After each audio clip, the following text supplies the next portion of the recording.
If we don't reflect on where we've been, it will be hard to determine where we are going. It's about time because we're going there. Well, friends, it's that time of the year where I give one of my favorite podcast episodes. If you are new to this podcast, my name is Bianca Juarez, and I love giving people practical handles on how to live their life. I'm not afraid of having hard conversations because I believe that hard conversations actually transform our mind, and by transforming our minds, our lives are changed as well. This episode is one that I do annually.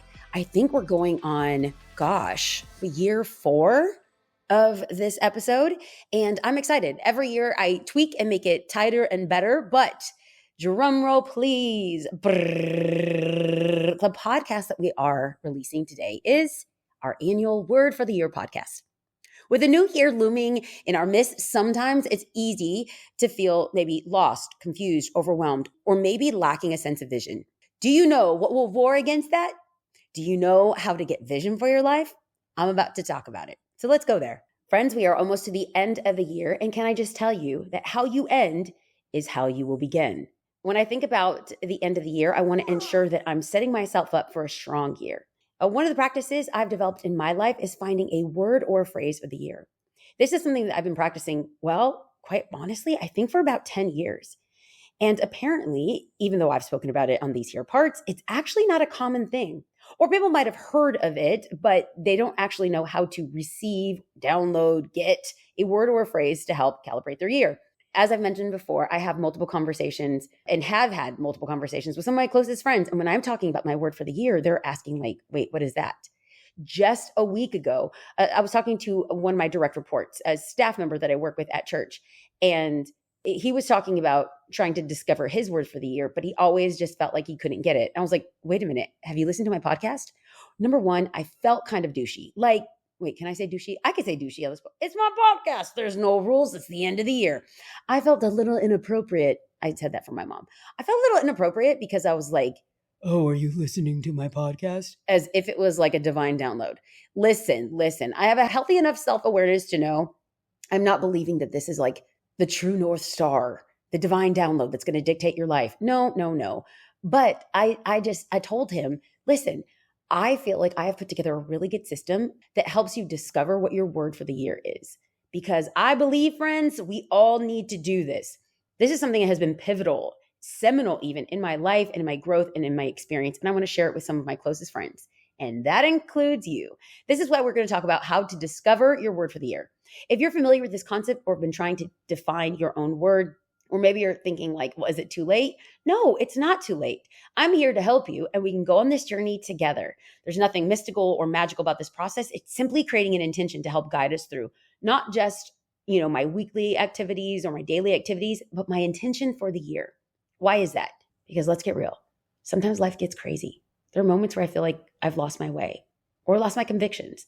So I go back to this one word to help center me as I go through whatever I'm facing during that day.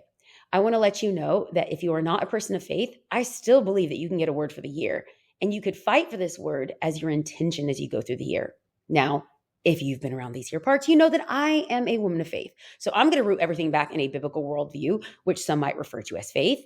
And if I pepper in scripture, I hope you're okay with it. It's my process. It doesn't have to be yours. I just create space for you to have practical handles on how to discover this. Okay, I like putting things into the simplest form possible. And so here's a little context and backstory. When I pick a word for the year, it's simply so that I can have direction on who I want to be and what I'm stepping into. So I've made this easy. I've actually put it into 5 easy steps. And I'm cautious when I say easy, but literally, it's easy. It's just going to take time. In fact, I have my journal here alongside of me. And if you know me, you know that I'm big into journaling. I would say it's almost a daily practice.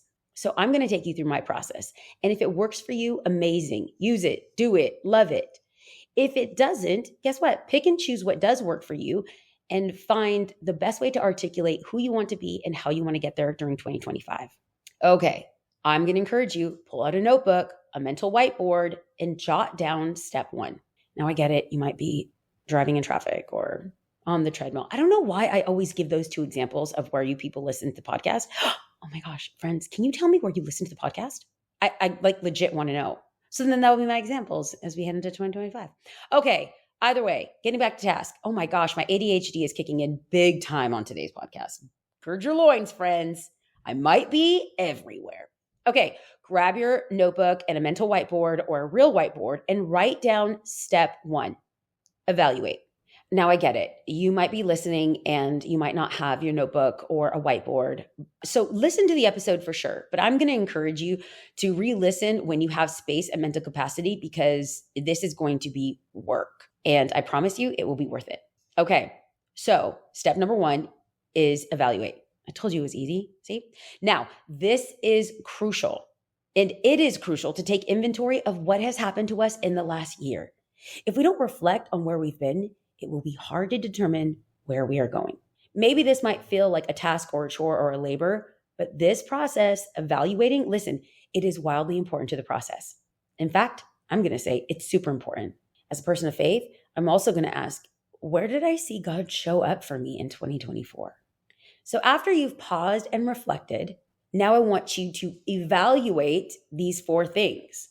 Ask yourself, and again, when I say evaluate, for me, the practice is actually writing this down. You can think about it, but for me, I want to actually see it and go back to it every year to see kind of like where God showed up. But these are, in the evaluation process, the 4 questions to ask to get you through the evaluation. What could I use more of in my life? What could I use less of in my life? What characteristics or values would I like to exemplify? Okay, so question number 4, what do I want to feel at the end of the day? I want to think about this seriously. And so we're going to do a fill in the blank. Okay.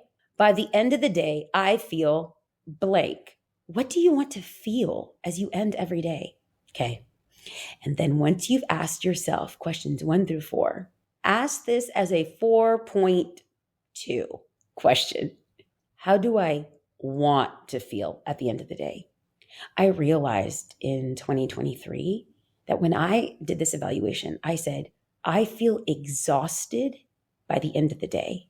And I said, as I listed out what I was envisioning for 2024 is, I want to feel accomplished. And because that was my mental mindset and I evaluated what I was feeling, I was able to articulate what I wanted to feel in 2024. Okay. Once you've written out your responses, you will have a better sense of the direction that will center you and direct you on where you want to go. You'll be able to identify what's lacking in your life. Now, for me, I'm naturally wired to think through a analytical lens. Some people might say critical. No, I'm not criticizing. I'm critical about how can something be better. I actually think in evaluation, we should be doing that. We don't have to do that every day all the time, but when evaluating something, I think it's wildly important. And because I know I'm prone to go into fix-it mode, I want to flip it and I want to go to my blessings first. As in my process of evaluation, what went right? What was removed? What do I need to celebrate? Now, I'm giving you all of these questions, and I hope if you do the work, you answer all of them, because you're going to have a great lens and filter to look back at the last year and see what did go right, what was removed, and what do I want to celebrate. I gave you those 4 questions, 4.1 and 4.2, to pause and think about and journal about. But I don't want it to stop there. That process, that evaluation should probably take about 30 minutes. But if you are an extra credit student, I want you to list out a blessings list, okay? And listen, this is important because it makes me grateful for everything that God did. And if you missed the gratitude podcast, go back and listen to it. You'll understand why and you'll thank me later. Okay, so the first component took me about 30 minutes. My evaluation took about 30 minutes.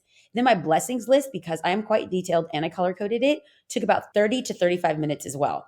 If I'm honest, I feel like God really showed up in big ways. If you've been around these here parts and you know kind of the last 3 years that I've lived through, I have a lot to be grateful for. So that one took about 35 minutes. Okay, number 1 is evaluate. The second thing I want you to do is think. When you think about the word think, you might come up with the synonym feel.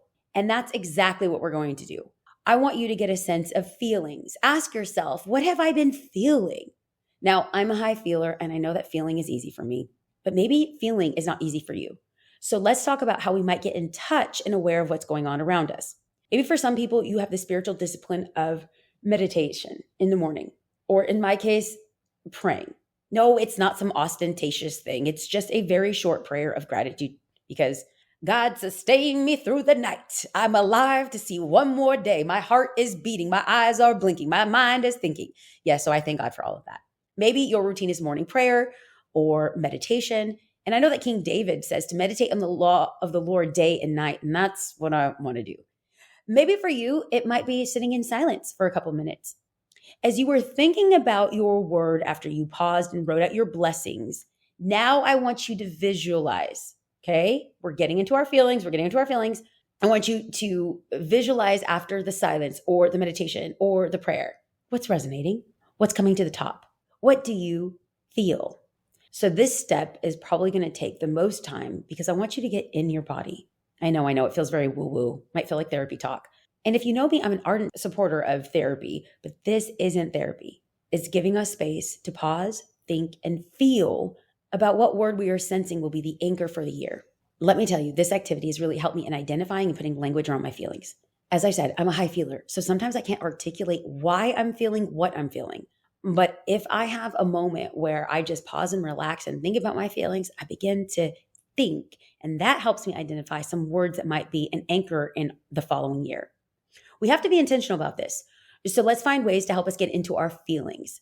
How do we do this? For some, it might be easy, but for others, you might be easily distracted.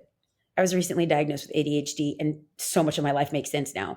So for you, if you're easily distracted, maybe it's turning off bright lights, maybe turning on a more natural light, like a candle. Maybe it's putting on some essential oils. Maybe it's putting on instrumental music or something that's going to allow you to relax. Allow yourself space to think, then allow yourself space to feel. This is a big value for me because my concern, my fear is that there is so many voices, so many feelings. There's a cacophony of distractions that are stealing our time and asking for our attention. Step 1, evaluate. Step 2 is think. Step 3, are you ready? This is the work. Create a list.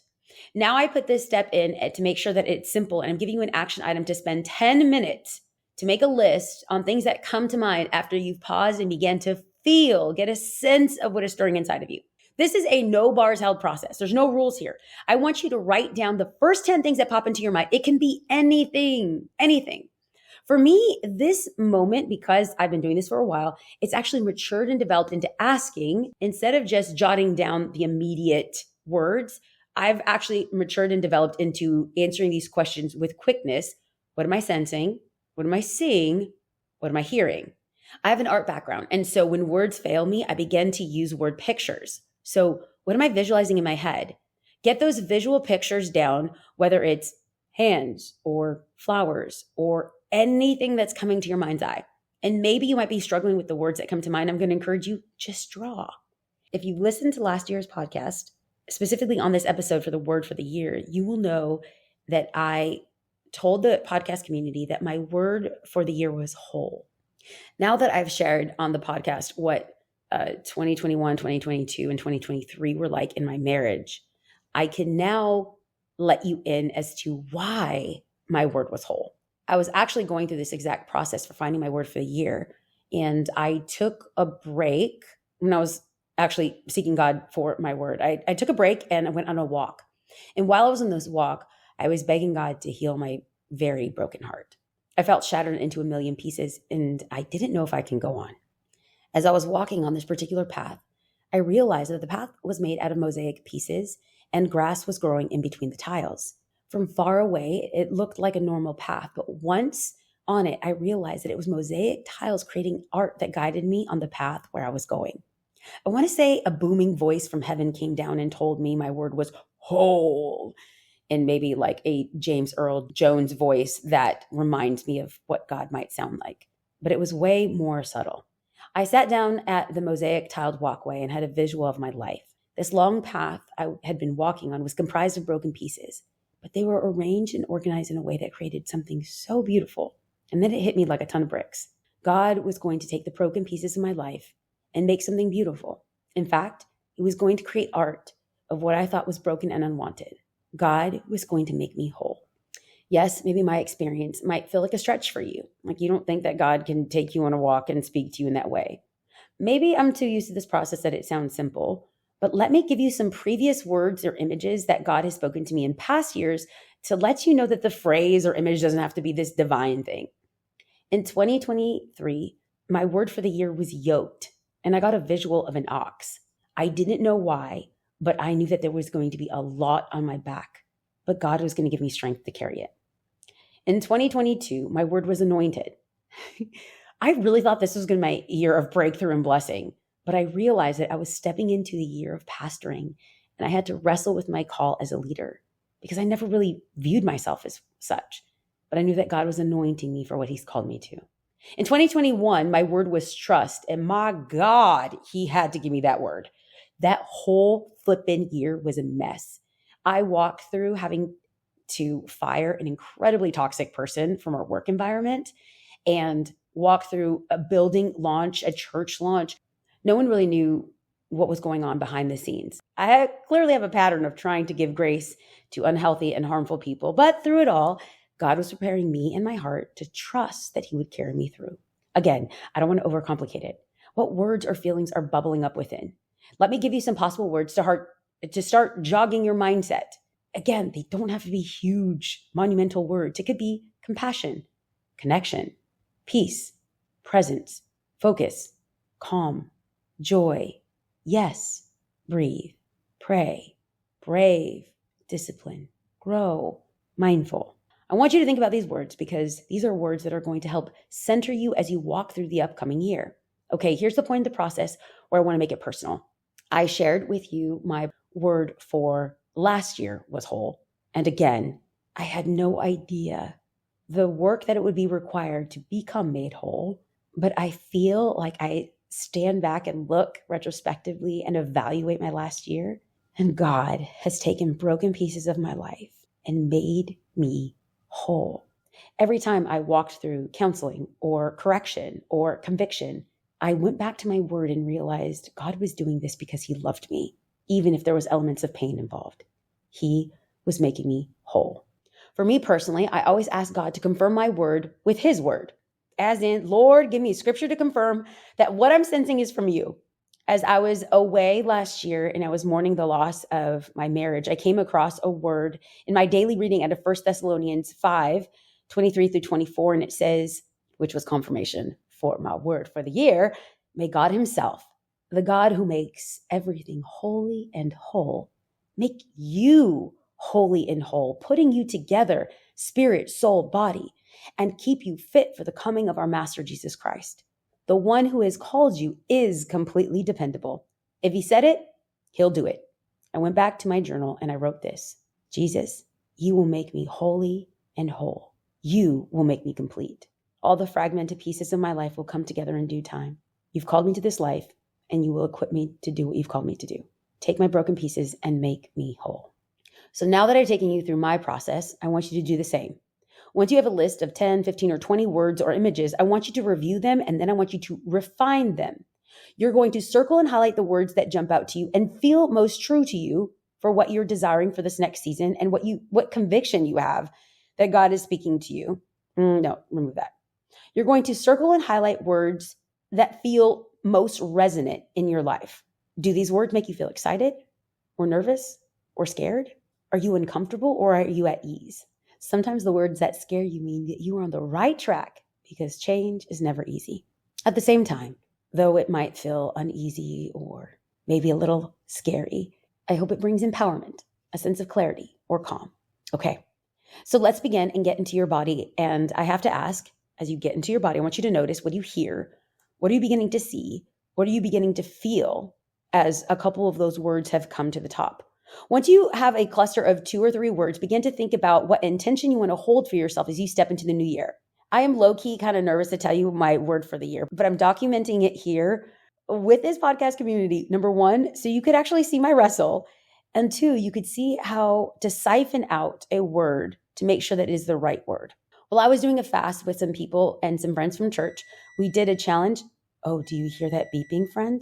That's my sourdough loaf in the oven. Okay, I'm pausing this podcast because I got to get it out.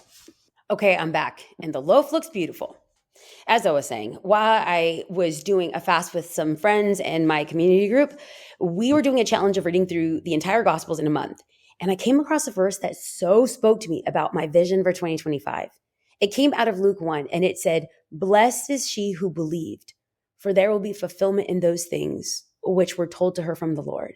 At first, I thought, oh my God, amazing. My word is blessed. Hey, yes. But I sense that it's what I wanted to be, not the word that the Lord was pointing out to me.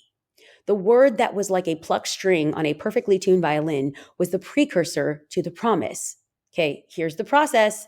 I'm about to preach right now. Listen, I wanted my word to be blessed. I'll be honest with you. I wanted my word to be blessed. But being blessed is contingent on what, according to that word? Belief. The verse says, "Blessed is she who believed." So, podcast family, if you see me walking in blessing in 2025, it's because I'm believing God for it. Oh, wow. Can I get an amen? See, sometimes we want a word to be a thing, and it ends up that it is a process that is contingent on something else to get that word to be revealed in our life. Okay. Enough of my private world being made public. Now it's the very last step. Decide. Ask yourself this very important question. And this is going to make or break the word for the year process. Are you interested or are you committed? Are you interested or are you committed? This question is so important because it's going to be the anchor that's going to make us think that this activity was just all for naught, a waste of time. We did it because, well, everyone else is doing it, or it was just some random New Year's resolution. Or it's going to be the thing that I'm committed to doing the process of and referencing it back as an anchor, as a North Star, as a process to be who God is calling me to be. That's why I go back to the question, are you interested? Or are you committed to finding the word for the year? It's going to take work. And in total, it might take, according to my math, about 2 to 3 hours, depending on how long it takes you to feel, to see, to know, and to articulate. Again, this is not magic. This is not mystical. It is a calibrating process to help us define what our word for the year is. Friends, I'm so grateful that I get to share this practice with you. As you know, this past year has been beautiful, but incredibly hard. I've grown and I've expanded. There was so much toil and so much labor, so much process, so much progress was made, but also so much pain endured. And you know what I hold on to? The promise that God was making me whole. In moments when I found myself crying in confusion or mourning over loss, I held on to the words of Paul the Apostle. God will make me holy and whole, body, soul, and spirit. When I first started doing my word for the year episodes, I didn't always include what the word was. It felt kind of, private. But as I am stepping into this season of honesty, vulnerability, transparency, the last 4 years of my life have been painfully pockmarked with betrayal from a spouse, being backstabbed by someone who I thought was a lifelong friend, people breaking promises, leaving the church, being left financially destitute as a single woman, post-financial mismanagement from a spouse. And what I came back to is that I can stand before you and tell you that though I didn't look as I once did, I have been assembled and put back into pieces that now assembles art. When I tell you that this exercise has shaped my life, I mean it. Not only do I do this personally, but I go through this word or a phrase for the church as well. It's our intention, our focus, our initiative as the year unfolds. If you don't have a word for the year, I really encourage you to take an hour. If you're lucky, take 3 and really go through, what are you feeling for next year? What are you hearing for next year? What do you see for next year? What are you believing God to do in this upcoming year? When you get your word, I'd love to know what it is. You can tag me on your social media posts, or you can share this podcast with your friends and family and do this activity together. As always, I'm honored to create content that I believe will shape and shift your life. If this show is something you like, will you consider rating and leaving a positive review so we can get into more ears around the world? It would feel like a Christmas gift to me. I don't exactly know who is on the other side of this podcast, but I want to tell you, I love you, and I'm honored that you're here. If you ever want to drop a line or give us a shout, you can email podcast@inthenameoflove.org, and producer Madi and I, we love reading those podcast reviews or hearing from our listeners. We know you're out there, and we want to tell you, Merry Christmas, Happy New Year. Can't wait to chat with you in 2025.